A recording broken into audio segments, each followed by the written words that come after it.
بسم اللہ الرحمن الرحیم۔ شروع اللہ کے نام سے جو بڑا مہربان اور نہایت رحم فرمانے والا ہے۔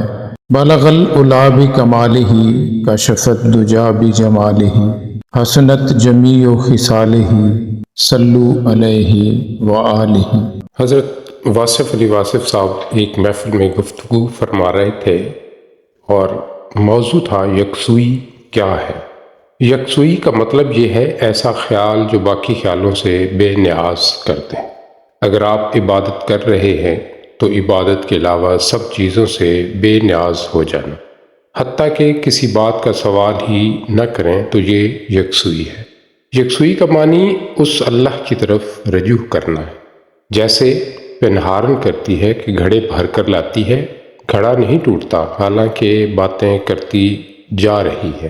تو آپ دنیا کی باتیں کرتے جاؤ اور آپ کا خیال بس اللہ کی طرف رہے۔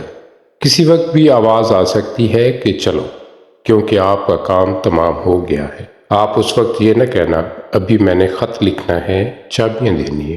پہلی بات تو آپ یہ کرو کہ جو چھوٹی چھوٹی باتیں ہوتی ہیں آپ لوگ ان پر غصہ نہ کیا کریں۔ یہ بہت آسان بات ہے اور اس میں دقت بھی کوئی نہیں۔ اور آپ لوگ شہرت اور پیسے کی تمنا چھوڑ دو، یہ بات بھی آسان ہو گئی۔ اور آپ لوگ زندگی میں اپنے اعمال کے حوالے سے توبہ کا عمل جاری رکھو، اللہ معاف فرمائے گا۔ آپ کی ذات لوگوں کے لیے منفعت والی بن جائے، لوگوں کو ضرور کوئی نہ کوئی فائدہ پہنچاؤ، کم از کم آپ کی ذات سے کسی کو کوئی تکلیف نہیں ہونی چاہیے۔ اس دنیا میں انسان نے کچھ بھی نہیں کرنا، یہاں کوئی انقلاب نہیں آیا۔ دنیا میں صرف ایک انقلاب آیا جو حضور اکرم صلی اللہ علیہ وآلہ وسلم والا ہے کہ دشمن آپس میں دوست ہو گئے۔ وہ تھا دلوں کا انقلاب، محبت کا انقلاب، اور یہ بڑا انقلاب ہے اور یہ انقلاب آج تک چلا آ رہا ہے۔ اس زمانے کے لوگوں کے ایمان بہت قوی تھے۔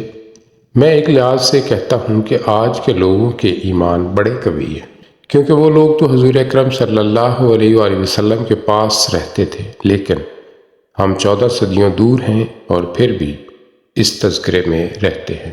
یہ بھی خاص کرم اور عنایت ہے، یہ بڑی عنایت ہے ان صلی اللہ علیہ وآلہ وسلم کی۔ ہم جغرافیائی طور پر بھی دور ہیں اور تاریخ کے طور پر بھی ہم دور ہیں۔ تاریخ کے 1400 سال گزر گئے اور جغرافیہ کے حساب سے اس علاقے سے کتنے ہزار میل ہم دور ہیں۔ تو پھر بھی اس علاقے میں اگر حضور پاک صلی اللہ علیہ وآلہ وسلم کی محبت ہے تو یہ ان کا خاص کرم اور عنایت ہے، اور یہ بغیر ان کی توجہ کے ہو نہیں سکتا، اور آپ سب کو اس بات کی بہت مبارک ہو۔ یہ خاص واقعہ اور یہ خاص علاقہ ہے۔ درویش بھی یہاں اس لیے آئے کہ شاید اس زمین میں کوئی نہ کوئی واقعہ ہونا ہے۔ کیا ہی خوب فرمایا، میرے عرب کو آئی ٹھنڈی ہوا یہاں سے۔ تو بزرگ بھی اگر یہاں آئے ہیں تو کوئی خاص بات ہے، لہٰذا آپ لوگوں کو اپنے ایمان کی قدر کرنی چاہیے۔ یہ آپ نے کمائی نہیں کی بلکہ یہ ایمان آپ کو عنایت ہوا ہے، خاص عنایت، اور اس کی بہت قدر کرو۔ آج بھی آپ ایسے محسوس کر رہے ہیں جیسے اس زمانے میں ہوں، یہ بڑی خاص بات ہے۔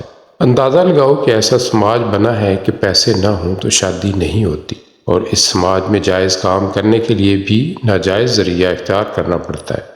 یہ ہمارے ساتھ بڑی ٹریجڈی ہے۔ پھر بھی آپ اللہ کا شکر ادا کرو اور دعا کرو کہ یا اللہ آپ اچھے حالات پیدا فرمائیں، تاکہ ایک بار وہ وقت آ جائے جب ہم دیکھیں کہ دودھ دودھ ہو جائے اور پانی پانی ہو جائے، حق والوں کو حق مل جائے، محنت والوں کی محنت رائیگاں نہ ہو، اور نیکیوں کے لیے رزق کشادہ عطا فرما۔ یا اللہ نیکی کو تو کم از کم آسودہ فرما، یہ نہ ہو کہ رزق پر بدی غالب رہے۔